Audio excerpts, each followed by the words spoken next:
Berlin, a city synonymous with history, culture, and a certain grittiness. Tourists flock to iconic landmarks like the Brandenburg Gate and the Reichstag, but hidden in plain sight are Berlin's modernism housing estates. Stark, geometric facades tell a fascinating story, a story of social upheaval and architectural innovation, built in the 1920s and 30s for the everyday Berliner. Airy apartments, green spaces, and communal facilities, a physical manifestation of social and political currents. Exploring these estates is a crash course in Berlin's history. To understand Berlin's modernism housing estates, we need to rewind the clock to the early 20th century. World War I had just ended, leaving Germany in political and economic turmoil. Berlin, once a symbol of imperial might, was now a city in crisis. The population had exploded, leading to severe housing shortages and deplorable living conditions for many.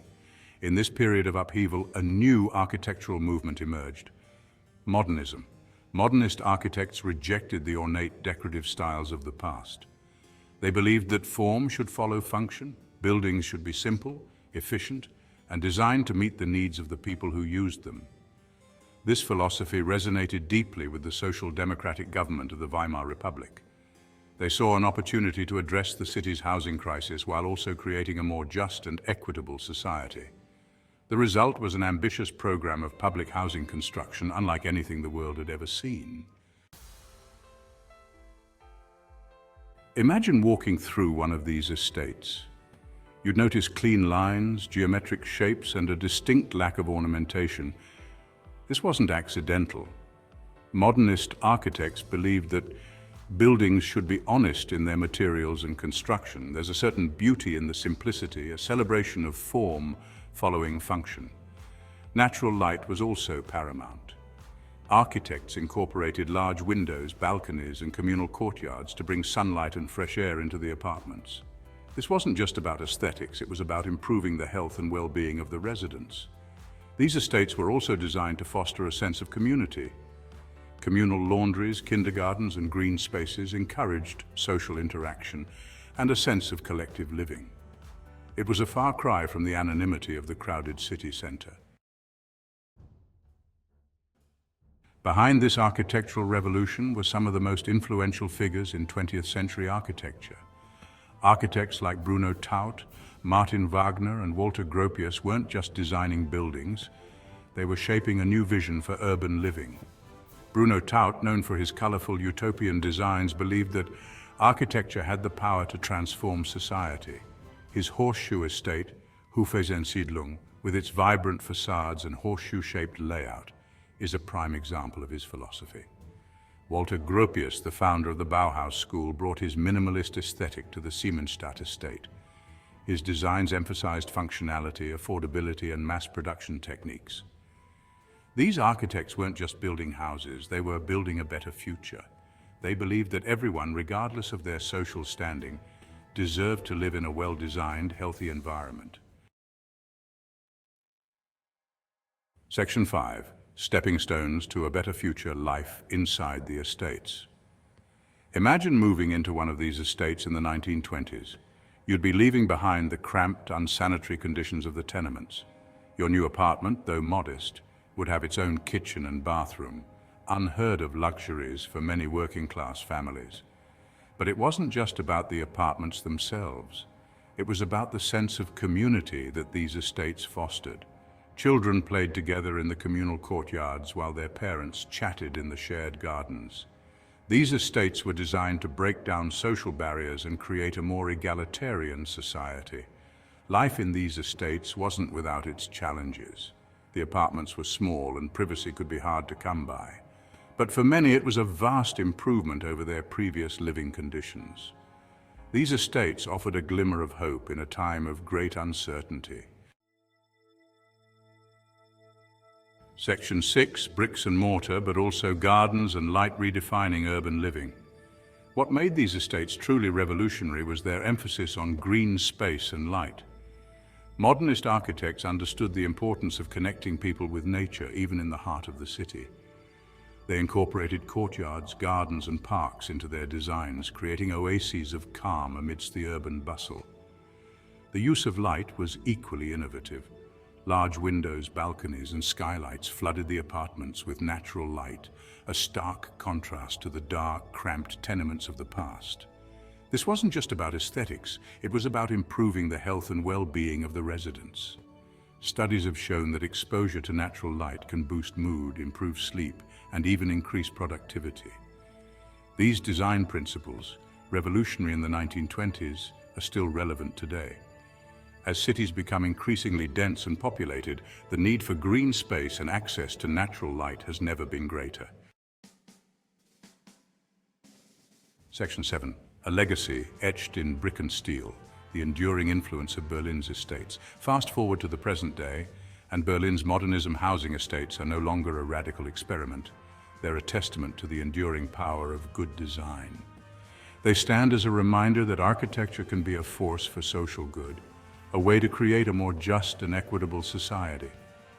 These estates have influenced countless architects and urban planners around the world. Their emphasis on affordability, functionality, and community-oriented design continues to resonate in contemporary housing projects from Vienna to Singapore. But perhaps the most important legacy of these estates is their impact to Berliners. For generations, these estates have provided safe, affordable housing for millions of people. They have fostered a sense of community and belonging, proving that good design can make a real difference in people's lives. Exploring Berlin's architectural gems, let's take a closer look at some of the most notable examples. These 6 estates offer a fascinating glimpse into the modernist movement. The Hofeisensiedlung, designed by Bruno Taut, is renowned for its horseshoe-shaped layout. Siemensstadt by Walter Gropius embodies the Bauhaus school's minimalist aesthetic. The Weiße Stadt, characterized by its bright white facades and spacious green areas. The Großsiedlung Brits, known for its innovative use of terraced housing and communal gardens. Section 9. The Hofeisensiedlung, A Horseshoe of Innovation. Let's start our architectural journey with the Hofeisensiedlung, or Horseshoe Estate, a true icon of Berlin modernism. Designed by Bruno Taut and completed in 1927, this estate gets its name from its distinctive horseshoe-shaped layout, which embraces a large central green space. But what truly sets this estate apart is its use of color. Taut believed that color had the power to uplift the spirit and create a sense of joy. He used a vibrant palette of reds, yellows, blues, and greens to paint the facades of the buildings, creating a cheerful and welcoming atmosphere. The Hofeisensiedlung is a prime example of Taut's belief that architecture should be more than just functional. It should be beautiful and inspiring. It's a testament to the power of design to create a sense of community and well-being. Section 10, the Siemensstadt, a city within a city. Next on our list is the Siemensstadt, or Siemens City, a sprawling housing estate located in the northwestern part of Berlin. Designed by Walter Gropius and other prominent architects, this estate was built in the late 1920s to house workers from the nearby Siemens factory. The Siemensstadt embodies the Bauhaus school's principles of functionality, affordability, and mass production. The buildings are characterized by their simple geometric forms, flat roofs, and large windows. Gropius believed that good design should be accessible to everyone, not just the wealthy elite. The Siemensstadt was more than just a housing estate. It was conceived as a self-contained community. It included schools, shops, a library, and even a theater. Gropius's vision was to create a city within a city where residents had everything they needed within walking distance. A World Heritage for a reason, preserving modernism for future generations. In 2008, 6 of Berlin's modernism housing estates, including the Hofeisensiedlung and the Siemensstadt, were inscribed on the UNESCO World Heritage List. This prestigious recognition highlights their outstanding universal value and their significance to the history of architecture and urban planning. These estates are more than just architectural landmarks. They are a testament to a pivotal moment in history, a time of great social and political change. They embody the utopian ideals of the modernist movement and the belief that good design could create a more just and equitable society. Preserving these estates is not just about protecting bricks and mortar. It's about safeguarding a legacy of social progress and architectural innovation. It's about ensuring that future generations can learn from the successes and failures of the past and continue the quest for a more just and livable urban future. As you stroll through the quiet courtyards and admire the innovative designs of these estates, remember that you're walking through a living museum, a testament to the enduring power of architecture to shape our world.